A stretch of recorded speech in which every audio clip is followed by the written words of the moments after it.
People like you are labeled parasites. My brother's accusation pierced the air as I stood before him, his wife, and our mother. The weight of their condemnation bore down on me, a burden I could no longer bear. We're going to be living together from now on, so can you leave? Those words echoed in my mind, igniting a fury I could no longer suppress. I, too, am flawed, imperfect in my own right. Yet their unkindness only fueled my resolve. No longer will I endure their scorn silently. It's time they realized the mistake of underestimating me. With determination as my guide, I plotted to confront my brother and mother head-on. My name is Jessica, a 37-year-old office worker. 3 years have passed since my father's battle with cancer ended, leaving behind a final plea for me to care for our mother. It was this solemn promise that drew me back to the family home. But instead of gratitude, all I received were endless demands, as if my sacrifices were expected, not appreciated. I'm heading out to grab dinner with the neighbors. Can you spare some cash? She casually tossed the request my way. Make sure you have some money ready for tomorrow. It's my friend's birthday, and I need to get a gift. Her demands seemed endless. Our vacuum cleaner is ancient. We need a new one, the latest model, she insisted, adding yet another item to the list. Each demand felt like a weight pressing down on me, her temper flaring if I dared to object. Reluctantly, I found myself acquiescing to her desires. Managing the constant stream of requests became a chore in itself. To streamline the process, I made her an authorized user on a separate account, transferring a lump sum to cover her expenses. As a single office worker in my later years, I've dedicated countless hours to my career, resulting in a substantial income. Additionally, I've wisely invested in stocks over the years, building a significant nest egg. However, these details are kept from my mother, a habitual spender whose tendencies would surely drain my savings. Yet for now, her frivolous habits aren't a pressing concern. Unbeknownst to her, I diligently save while she continues to splurge. Our monthly expenses tally around $4,000, largely due to her extravagance. I recognize the wastefulness of our situation, but altering it proves daunting. I'm not prepared to sever ties with my mother, despite the financial strain. Conflicting emotions towards familial duty cloud my judgment. Is valuing family a facade, or simply a sign of vulnerability? The driving force behind my continued existence in this distorted reality is the pledge I made to my father. He was my beacon of integrity, hardworking, compassionate, and forthright. From a young age, I revered him, striving to emulate his exemplary character. Following his sage advice, start early, reap the rewards, I began stashing away funds during my student days, laying the groundwork for future investments. Even upon entering the workforce, I remained steadfast in my savings pursuits, eventually amassing enough capital to venture into the world of investments. Throughout this journey, I absorbed invaluable lessons on financial literacy, a legacy passed down from my father. Armed with knowledge, I navigated the complexities of investment with relative ease, reaping profits and avoiding major pitfalls. Similarly, I mirrored my father's work ethic, seeking his counsel whenever I encountered professional challenges. In the early years of my career, post-work drinks with my father became a cherished tradition, providing a sanctuary for candid discussions away from the tensions that sometimes brewed at home. While my mother's presence occasionally injected discord into our conversations, those moments shared with my father offered solace and clarity amidst life's tumult. Under my father's guidance, I flourished in my career, finding both success and a newfound sense of self-assurance. My passion for my work deepened, feeling a profound dedication to my professional pursuits.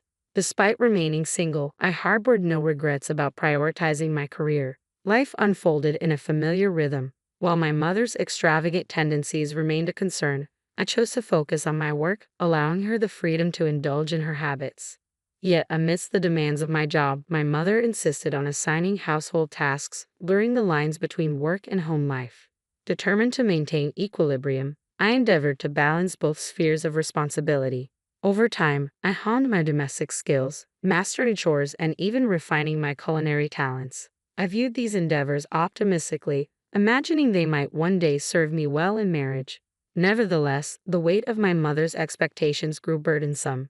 I sensed the need to break free from the confines of this suffocating existence, yearning for a life unencumbered by her demands. Amidst the chaos of my daily life, the presence of my older brother and his wife only served to compound my troubles.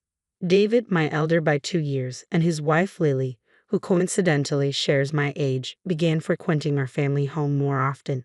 While their visits weren't inherently problematic historically, David and I never saw eye to eye. Our personalities clashed relentlessly. I embodied the conservative and prudent traits inherited from our father, while David mirrored our mother's impulsive and carefree nature. Since childhood, David's approach to finances mirrored his personality. He spent recklessly, devoid of any foresight or planning, living purely for the present moment. Yet despite his financial missteps, he possessed a cunning charm, adept at winning our mother's favor whenever he found himself in need of funds. "Mom, I truly appreciate all your hard work and dedication to keeping our household running smoothly," David would croon, effortlessly weaving his way into her good graces. "I promise to lend a hand with chores next time." With honeyed words, he effortlessly manipulated her, securing whatever his heart desired. Not only was David adept at charming our mother, but he also excelled in sports, particularly soccer, where his skills earned him admiration from the community. To our mother, David was the epitome of pride, a son whose accomplishments reflected positively on her. Basking in his accolades felt akin to receiving praise herself. Thus, it became routine for her to indulge his every whim, showering him with affection and gifts. In contrast, my strengths lay in academia, lacking the prowess displayed by my brother in sports. Consequently, from my mother's perspective, there was little cause for celebration in my endeavors. I appeared unremarkable, often overshadowed by David's achievements. In the eyes of our neighbors, I was simply known as David's sister. This dynamic fueled my mother's favoritism towards him, leaving me feeling overlooked and undervalued. Moreover, my close bond with our father likely exacerbated her preference for David. Despite our father's attempts at impartiality, my mother's partiality only deepened David's arrogance and hostility towards me. Our strained relationship only served to further entrench my mother's allegiance to him, perpetuating the cycle of favoritism and resentment. "Jessica, move. You're blocking the TV." "Why should I? I was here first. The anime I've been waiting for is about to start. Move from that spot on the couch." "What? You've recorded that anime. You can watch it later. I want to watch it live now." "Just move." David's self-centeredness was a common occurrence, his desires always taking precedence. Despite the blatant unfairness of his demands, our mother consistently sided with him. Even in moments of conflict or disagreement, she remained steadfast in her support of David. "What are you doing, Jessica? David's show is starting, so move and let him watch." "But I was watching something." "Quit being selfish and let him watch." "You go back to your room, you're just in the way." Mother's scolding reverberated through the air, her tone sharp and unyielding. Left with no recourse, I retreated to the solace of my room, while David claimed the couch without a hint of remorse. As if to underscore her favoritism, Mother returned with snacks and juice exclusively for David, disregarding my presence entirely. In the absence of our father, such partiality towards David only intensified, leaving me feeling increasingly alienated. Growing up amidst this dynamic, it was only natural for me to distance myself from David. As we transitioned into adulthood, my first encounter with David's wife, Lily, left an indelible impression. "So, you're Jessica, David's sister," she remarked, her words dripping with disdain. "You're every bit as plain and unfashionable as David described you. It's no wonder you lack any charm." I was rendered speechless, the sting of Lily's words cutting deep during what should have been a joyous family gathering. While such comments might have warranted reprimand from other family members, David and Lily appeared to revel in their cruelty, leaving me with an instant aversion towards Lily. Her disdainful remarks became a recurring theme, tarnishing even the most cherished family gatherings from New Year's celebrations to Independence Day. "Jessica, we're the same age, yet here you are, still single. Have you ever even had a boyfriend?" Lily's taunts echoed through the room, amplified by David's chuckles of agreement. "No man would ever consider someone as ordinary as you. Jessica's always been devoid of worth, with nothing to offer." They jeered in unison, their words a harsh reminder of their disdain for me. In my father's absence, David and his wife seized the opportunity to demean me, with my mother offering no defense, only joining in their laughter. Consequently, every family gathering at our parents' home became an ordeal for me. Several years ago, when David was transferred for work, the frequency of these uncomfortable gatherings diminished, offering me a semblance of peace. However, his recent return brought back the unwelcome intrusion. Regardless of the season, David and his wife now visit every weekend, disrupting my routine and exacerbating the tension. You're still as unremarkable as ever, aren't you? Living at home at your age. It's simply unacceptable. Did you know they call women like you parasite singles? It's embarrassing to have someone like you as my sister-in-law. Their mocking words only adding insult to injury. David and Lily's harsh words strike a chord of truth within me. It's undeniably embarrassing. As the one who financially supports my mother's lifestyle, I find solace by retreating to my room whenever they belittle me. While they don't actively seek my company, I can't help but notice their outings with my mother. During these occasions, I hastily prepare and consume my meal before retreating to the sanctuary of my room, where I can work without much interaction with them. Yet the frequency of their visits only seems to increase with time, and each time, my mother treats them to lavish meals. Perusing the credit card statements, I'm taken aback by the frequency of their visits to upscale wine bars and barbecue restaurants. Moreover, I can't ignore the fact that most of the designer clothing they flaunt is purchased by my mother. It's a perplexing situation. My mother showers them with gifts and treats, and they accept it as their entitlement. The disparity between their indulgence and my own frugality weighs heavily on my mind. Finally reaching the end of my patience, I mustered the courage to confront my mother about her excessive indulgence towards David and Lily. Mom, you're spoiling David and Lily too much with all these fancy dinners. They both have jobs. Why don't you let them pitch in sometimes? My words ignited a fiery reaction from my mother, her face flushing with anger. Who do you think you are, telling me how to spend my money? How I treat David and Lily is none of your concern. Have you forgotten the favor of allowing you to live under this roof? Her words struck me like a blow, leaving me stunned by her audacity. It was perplexing how she could disregard all I've done for her, seemingly forgetting my contributions to our household. The only reason I remain in my childhood home is out of respect for the promise I made to my father, not out of any desire to be with her. It appeared that Mother had shared our recent disagreement with David and Lily as they arrived at the house a few days later with stern words. Jessica, it's time to face reality. The only reason you're still here is because of Mom's kindness. How could you betray her like this? People like you are nothing but parasites, Jessica. It's time for you to leave this house. Excuse me, you heard us correctly. We're going to be living here with Mom from now on. So, could you please make arrangements to leave? With a heavy burden weighing on my shoulders, the trio launched into a tirade against me. My patience waned as their words cut deeper. I'm no saint. There's no reason for me to continue being kind to people who treat me like this. It's too late for them to realize the error of their ways. In that moment, a plan for retribution formed in my mind against David, Lily, and Mother. I understand. If my leaving brings you satisfaction, then so be it. The couple's malicious grins only fueled my resolve. Remember your promise. If you're still here when we return, we won't hesitate to evict you. With determination coursing through me, I bid farewell to the house. Let's start anew, Mom. Yes, I'm thrilled. It'll be wonderful living with David and Lily. What a joy it will be. As they gleefully discussed their future, I retreated to my room, immediately setting out to find a new home. Opting for practicality over extravagance, I settled for an affordable apartment near my workplace, prioritizing safety and convenience. With the logistics swiftly arranged, I notified Mother of my impending move. In response, she wasted no time informing David and Lily. A week later, my relocation was complete, and it became clear that Mother's allegiance lay elsewhere. She embarked on a vacation with the couple, only returning in time for David and Lily's move into our family home.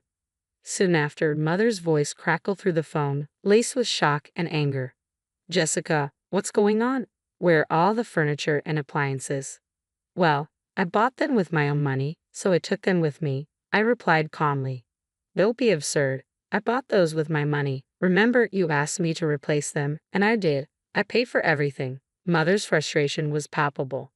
You're mistaken. I've been using my own credit card for purchases, I countered. It seemed Mother had conveniently forgotten that the card she used was provided by me. But I let her accusations roll off me, ending the call casually. Eventually, Mother attempted to replace the missing items, only to find the bank account linked to her credit card had been emptied. A few days later, I received a call from David. Mom's credit card isn't working. What's going on? You're behind this, aren't you? David's accusatory tone sliced through the air, revealing his keen intuition. I simply took necessary measures, I replied, trying to frame my actions in a more positive light. His anger simmered beneath his words. You've been footing the bills all this time. Did you realize that every luxury, from fine wines to designer clothes, was funded by the sister you've belittled? So, unknowingly, we've been living off your generosity. David's realization hung heavy in the air. Exactly. How does it feel, David, to know your lifestyle was bankrolled by the sister you ridiculed? You two seem quite proud. Must be a blow to your ego, I remarked, deliberately provoking them. David appeared flustered, struggling to find a retort amidst his frustration. Why the hell would you do this? He finally exclaimed, his irritation palpable. Lily, who had been listening in, interjected with a pointed question. Why didn't you inform us earlier? Mom, does this mean you have no money left? Mother, caught off guard by Lily's accusation, stammered in response. I always assumed there was a substantial inheritance from your father. I'm sorry. While our father did leave behind some inheritance, Mother's extravagant spending habits depleted much of it, leaving little for us. It was this realization that prompted him to advise me to build my own wealth. I trust you'll find a solution. I've only followed your guidance, I asserted.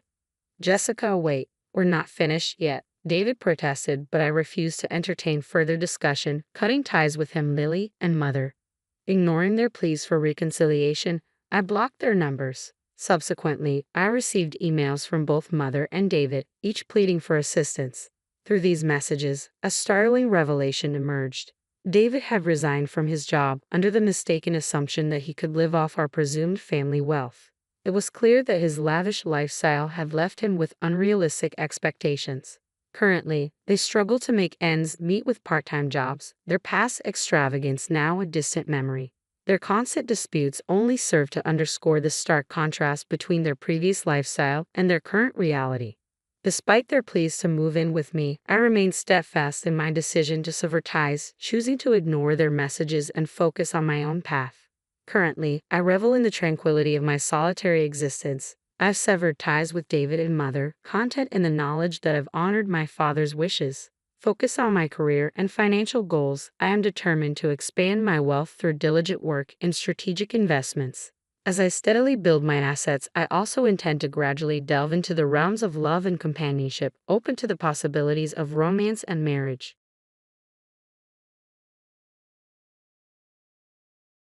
Once Mom gets discharged, I'm counting on you to take care of her. What? You're going to be the one taking care of her? It's obvious we're family. He threatened me with divorce papers when I refused to take care of my mother-in-law. Do you want to be a poor single mom? If you don't, then just do as you're told. I can't take it anymore. I'm so done with this life. Just watch it. I'll make you regret this for sure. My name is Catherine. I'm 43. I live with my husband, Bob, and our high school-aged daughter, Emma. We get by on Bob's salary and the part-time work I do to support our family. We're not rich by any means, but we have a reasonably good life. Then one day, the worst thing happened. Catherine, it looks like Mom has collapsed and has been taken to the hospital. Ah, your mom. My mother-in-law lies alone at home, but she's spry for her age. Apparently, she hurt her back in an accident while she was out shopping and now has to stay in the hospital for a while. Anyway, it's good that her life's not in danger. I'll go check on her at the hospital tomorrow. All right, take care. Aren't you coming? Huh? Why would I? Right, okay, I'll go alone. Please send my regards to your mom. Why? I don't visit my mother-in-law in the hospital. That's because I've cut ties with her. I've been married to Bob for 20 years. Since the beginning, my mother-in-law has detested me and has gone out of her way to make life difficult.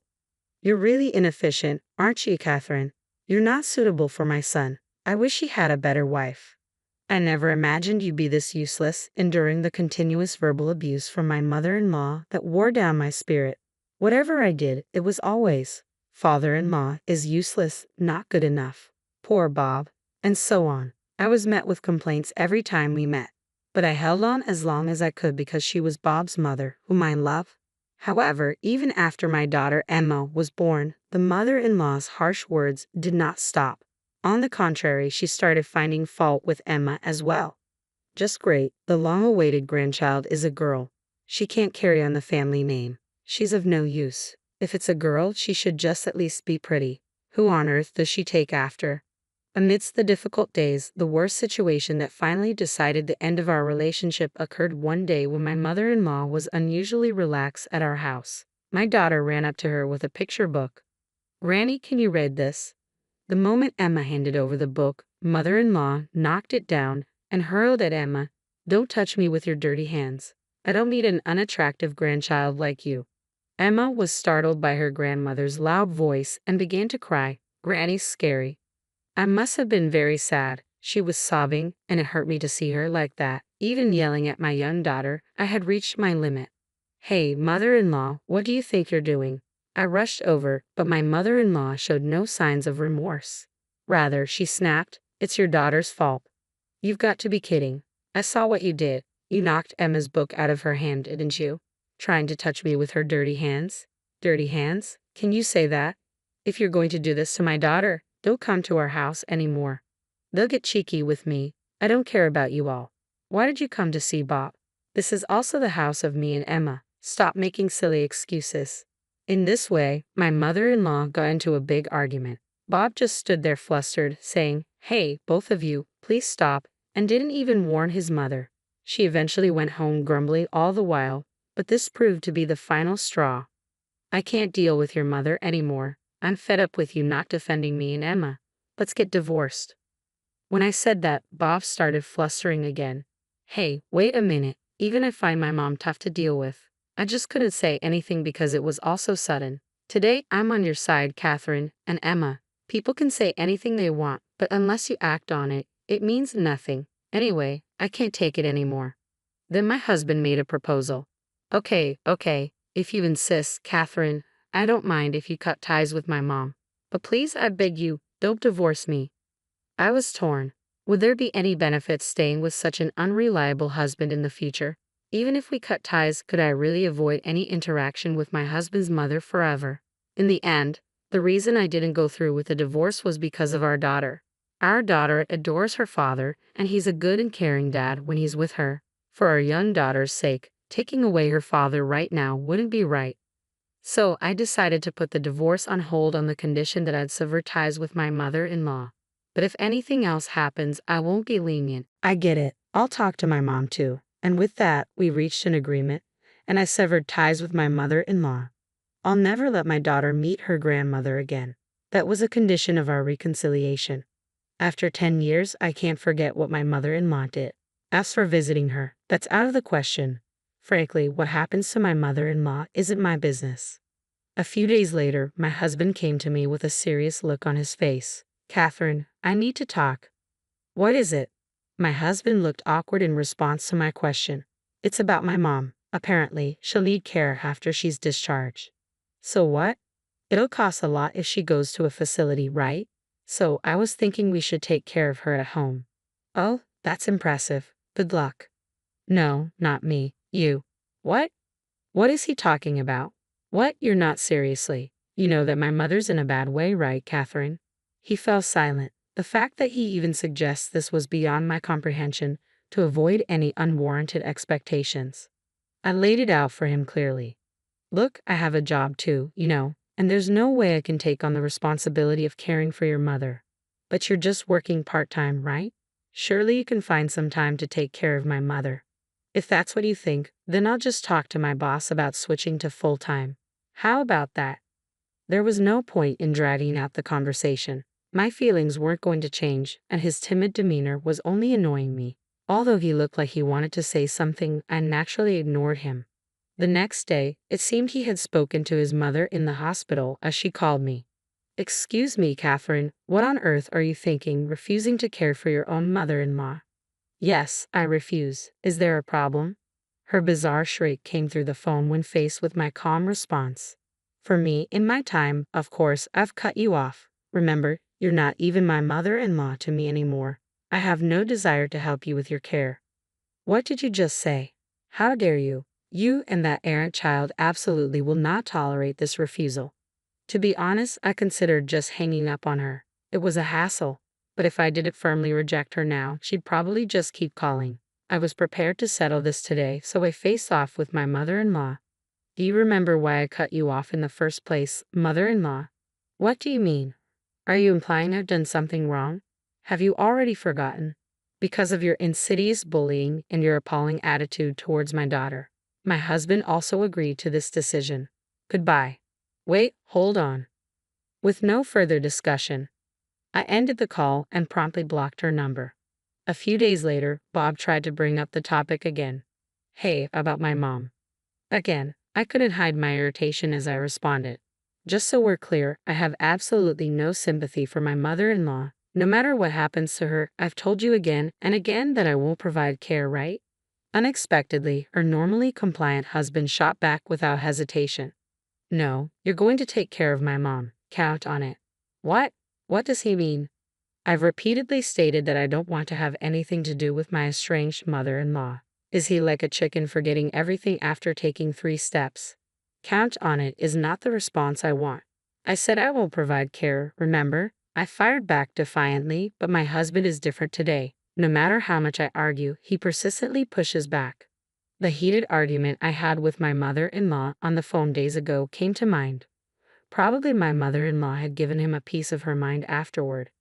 Anyway, you're going to take care of my mom. It's obvious, isn't it? Former family, right? Remember, it was your idea to cut ties with your mother. That was then. My mom is now weak, and it's a different situation. She's not as energetic as she was after hospitalization. Yet you're still talking like a child. Childish? Me? The reason we're in this situation is because of that damn mother-in-law's childish harassment. And according to the conversation on the phone, your mother seemed pretty lively, didn't she? And even my husband repeatedly demands. I take care of his mother. I'm not going to back down. No matter what you say, I can't do what I can't do. And if it's that important to you, you can do it yourself. At that, her husband silently handed her a sheet of paper. What's this? Can't you tell? It's a divorce paper. To her shock, her husband had presented her with a completed divorce form. If you don't want to get divorced, take care of my mom. My silent disbelief only prompted my husband to pressure me more. You'd be in trouble if we divorce now, right? Emma will be a college student next year. You just a part-timer. Can't possibly survive if you divorce me now, right? If you don't like it, just do as you're told. The man who didn't consider my feelings, using our daughter as leverage to threaten me. I just can't continue being married to someone like this. It's impossible. The moment I was convinced of this, I felt my feelings for my husband quickly disappear. I'm going to end this. That's what I thought. Hey, are you even listening? You were all fired up just a moment ago.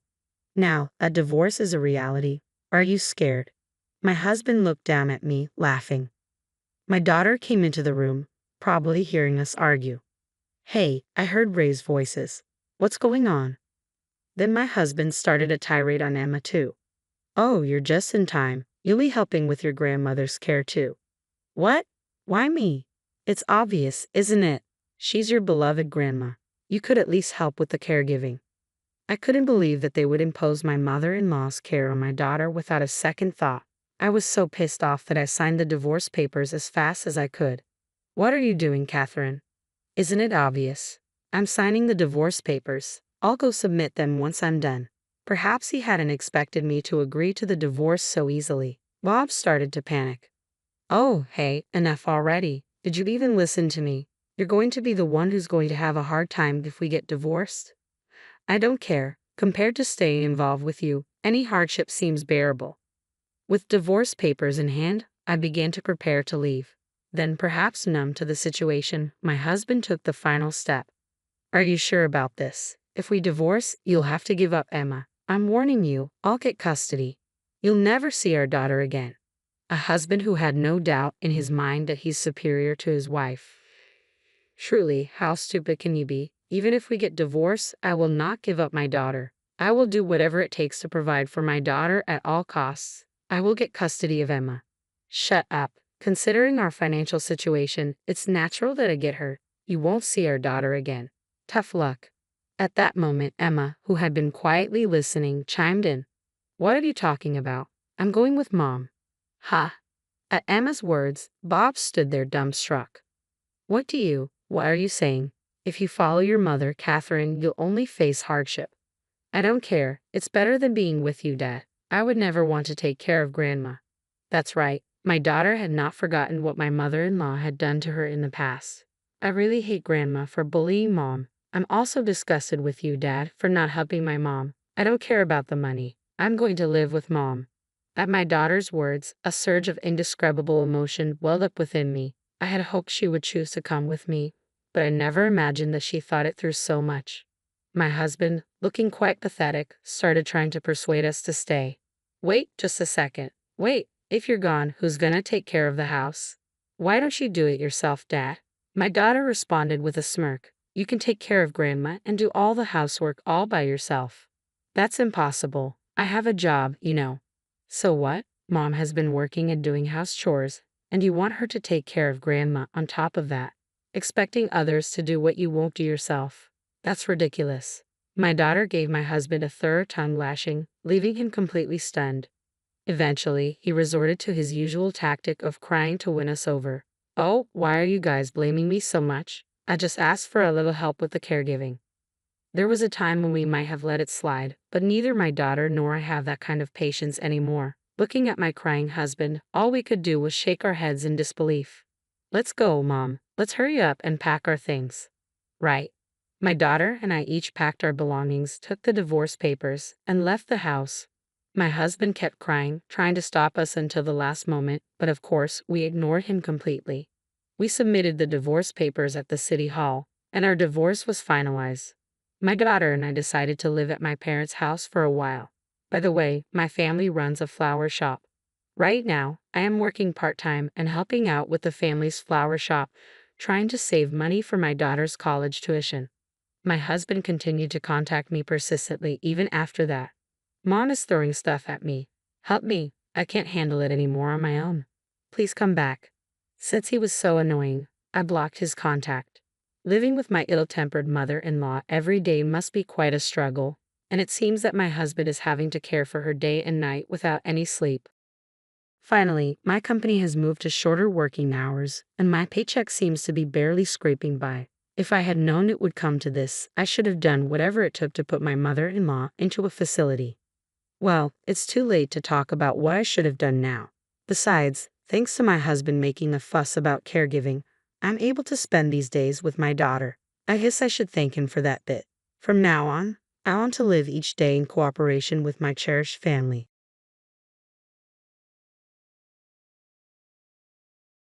I was the man of my dreams, deeply in love, finally becoming the married couple I'd always envisioned.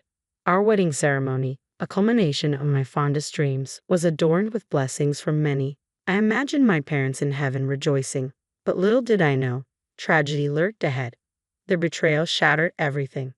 I'll never forgive them for what they've done. I'm Mary. Thomas, my boyfriend 2 years my senior, proposed to me, and at 27, we tied the knot. I lost my father in my youth and my mother succumbed to illness 2 years back. Through it all, Thomas has been my unwavering support, lifting me in my darkest hours. Our wedding, on the anniversary of 2.5 years together, marked the start of our joyous journey as newlyweds. With Thomas's demanding job, we postponed the ceremony until his schedule eased. On his days off, we visited the venue, laying the groundwork for our special day. With the date set, it was time to compile our guest list. I was blessed with an aunt and uncle who embraced me as their own daughter. After losing my father, they stepped in, showering me with cooked meals in place of my busy working mother. Their presence filled the void when she was away, ensuring I never felt alone. When illness struck my mother, they shouldered her responsibilities, sparing me the weight of it all. Even in the darkest moments, my aunt's gentle reassurances buoyed my spirits, urging me to hold on to hope for my mother's recovery. With their unwavering support, I found the strength to weather any storm. It's why, when planning my wedding, I insisted they occupy seats reserved for family. Eager to convey my gratitude, I made a long overdue visit to their home.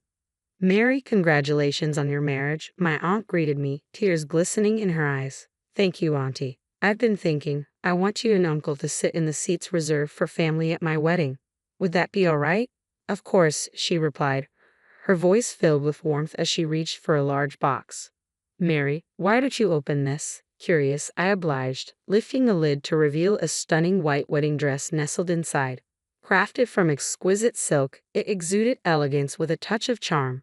Delicate lace adorned the neckline, while intricate flower embroideries danced along the hem, lending it an undeniable allure. Smaller in size, it was evident this dress was tailored just for me. Instantly enamored, I gasped in delight. "Why this dress?" I inquired. "Well, your mother, my sister, she made it," my aunt explained softly. "What? Mom made this?" I exclaimed, disbelief coloring my voice. "Yes.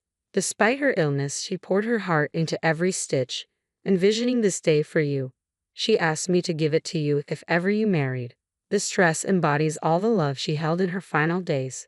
Mary, you must wear it at your wedding. It would mean the world to her," my aunt said, her eyes shimmering with tears and affectionate pride. Touched by her gesture, tears welled up in my eyes. "Thank you, Auntie. Holding on to this means everything to me. I'll cherish it, I promise," clutching my mother's handcrafted wedding dress tightly, my heart brimming with happiness. Upon returning home, I reverently hung the dress on my bedroom wall, its presence a comforting reminder of my mother's love. Determined to honor her at my wedding, I envisioned the day with renewed determination. But fate had other plans. Disaster struck one evening when I returned home from work to find the dress missing from its rightful place on my wall. Shocked and bewildered, I frantically searched the room, my heart sinking as reality set in. "How could this happen? It was right here," I whispered, the weight of loss settling heavily upon me. In a panic, I reached for my phone to dial the police. Just then, my husband walked through the door. "Mary, what's wrong?" he asked, concern etched on his face as he hurried to my side. "My dress, it's gone. I had it right here," I sobbed, gesturing to the empty space on the wall. "I think someone took it." My distress seemed to startle my husband, and his response caught me off guard. "Oh, is that all?" he remarked casually, prompting me to question him further. "What do you mean, Thomas? Do you know something?" I asked, my voice trembling with uncertainty. His revelation left me stunned. "Well, yes. My sister mentioned she needed a dress for her upcoming wedding and wanted to borrow yours," he confessed.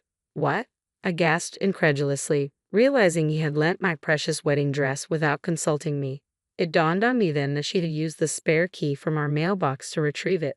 He handed my dress over to his sister without consulting me. I was beyond disbelief, my anger boiling over as I confronted him. "How could you do this?" I demanded, my voice trembling with fury. His nonchalant response only fueled my frustration. "Our wedding is still months away, so what's the harm?" he reasoned, as if it were inconsequential. And my sister was ecstatic. "She's tight on funds and saw it as a saving grace." Saving grace? I never authorized any of this. I shot back, seething at his lack of consideration. That dress was a labor of love for my mother, made specifically for me. Did you forget, Thomas? It's tailored to perfection. How could you lend it out without my consent? His attempt to pacify me only infuriated me further. "Relax, it's not like it's a one-time use item. You'll still get to wear it." "So what's the problem?" he insisted. "The problem? It's crystal clear. Why should your sister wear my dress before I do? It's just plain wrong, no matter how you spin it." Despite my efforts to convey my frustration, my husband remained obstinate, refusing to apologize or acknowledge his error. His dismissive attitude only fueled my anger further. "Mary, you're overreacting. You need to stop acting like a spoiled child," he retorted, his words a stinging rebuke. "Spoiled? How can you say that? This dress holds sentimental value. It was made by my mother for me. It's nonsensical for your sister to wear it before me," I countered, exasperated by his callousness. His indifference pushed me to my breaking point. "I'm going to your parents' house tomorrow to retrieve the dress," I declared firmly. "Tomorrow?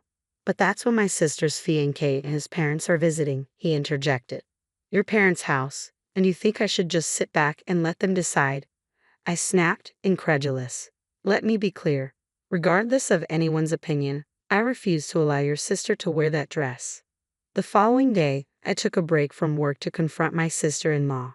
Upon reaching my in-laws' home, the lively chatter from within greeted me as I approached the open front door. Stealthily entering, I overheard unfamiliar voices engaged in conversation. "You made this dress yourself? That's incredible, Cynthia," a man's voice praised, referring to my sister-in-law.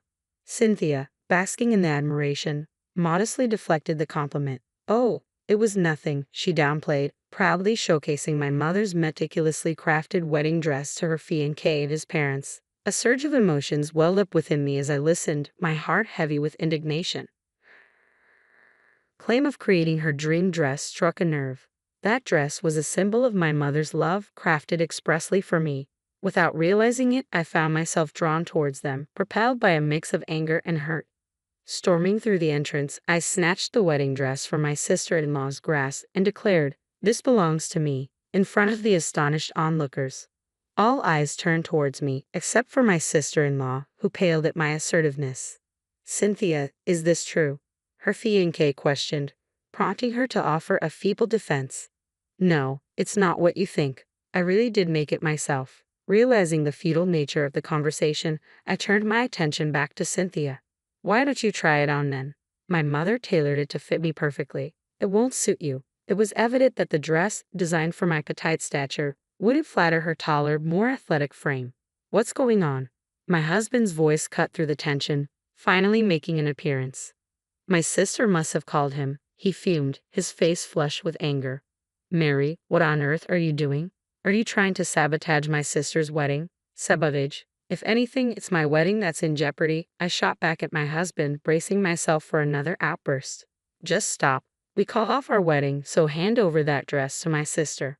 "What? Called off?" I stammered in disbelief. "That's correct. We called it off," he asserted firmly. "My sister mentioned she's tight on funds, so we decided to gift her the $50,000 we saved for our wedding. And since we're not getting married anymore, we don't need that dress, do we? You lent out my dress without asking, canceled our wedding, and gave away the $50,000 we saved. Have you lost your mind?" The realization hit me like a ton of bricks. Our marriage held little importance to him. With a heavy heart, I fell silent, feeling my love for my husband wane. Canceling the wedding was one thing, but I wanted to cherish this dress forever. And now, because of these thoughtless actions. Just then, my sister-in-law's fiancé rose to his feet, his voice heavy with resignation. "I guess that settles it." "What?" Everyone was stunned. "Wait, you can't be serious. You're calling off our engagement." "Why?" In response to my sister-in-law's plea, her fiancé fixed her with a steely glare. "Why? It's plain as day. I can't marry someone who's capable of such deceit without a second thought. It's out of the question." Even his parents mirrored his sentiments, their quiet anger evident. "Well, that settles that. No more talk of marriage," my fiancé declared, ready to leave with his parents. But just as they were about to depart, my sister-in-law burst in frantic and desperate. "Hold on a minute. It's ridiculous to call off the engagement over something like this, isn't it? Mom, Dad, you don't agree, do you?" Despite her impassioned pleas to her parents, it was too late. "Why are you glaring at me, Mom, Dad?" My sister-in-law's plea fell on deaf ears as her father erupted with force. "Get out, you disgrace." His words struck like a blow, reducing my typically resilient sister-in-law to tears. "How could you be so heartless? This is too much," she sobbed. "Stop crying. I don't recognize you anymore," her father rebuked, his voice filled with disappointment. "I can't accept someone who shows such disregard for others' feelings as my daughter," her mother added sternly. Witnessing his sister's distress, my husband stepped forward to intervene. "Mom, Dad, please calm down. There's no need to blame Cynthia like this. And you, Thomas, how dare you overlook Mary's feelings? Leave this house with Cynthia," his father added, his tone unwavering. "You foolish son," his father's words rang out, stunning my husband into silence, his expression one of disbelief. Then, to my surprise, my mother-in-law approached me, bowing her head in apology. "I'm deeply sorry, Mary. We were misled to believe that the dress was handmade by our daughter." "No, it's all right, but I can't continue living with Thomas," I responded, my heart heavy with resolve. "That's understandable. Our daughter is at fault here. You should move forward with your life without any concerns," she assured me. Her words struck a chord within me. Despite the turmoil, I couldn't shake the guilt of parting ways with my in-laws who had always treated me with kindness. Nonetheless, staying with Thomas was no longer an option. "Mary, I'm sorry. Truly, I am. We'll make things right, have a proper wedding. Please don't mention divorce," my husband pleaded, his tone shifting dramatically after his parents disowned him. But I couldn't fathom reconciling with a man devoid of spine. "I'm forging my own path now. I can find happiness without you." His plea fell on deaf ears as I stood firm in my decision. Witnessing my resolve, my husband sank to his knees in defeat. After bidding my in-laws a heartfelt farewell, I left their home, packing my belongings and seeking refuge at my aunt's house. Though initially surprised, she respected my decision and welcomed me with open arms. My aunt skillfully repaired the torn dress, restoring its former glory. With my mother's dress refurbished, I sought alimony from my ex-husband, and we finalized our divorce. Unbeknownst to me, he had been diverting our wedding funds to my sister-in-law, which resulted in a slightly higher settlement for me. Both my husband and sister-in-law faced the consequences of their actions and were disowned by their parents, now residing together in our former home. Meanwhile, my sister-in-law, who had planned to be a homemaker, found herself jobless after quitting her job. Now, my ex-husband bore the sole responsibility of supporting them both. Reflecting on my experience, I resolved to be more discerning in choosing a partner if given another chance at marriage, ensuring a beautiful wedding while wearing my mother's cherished handmade dress.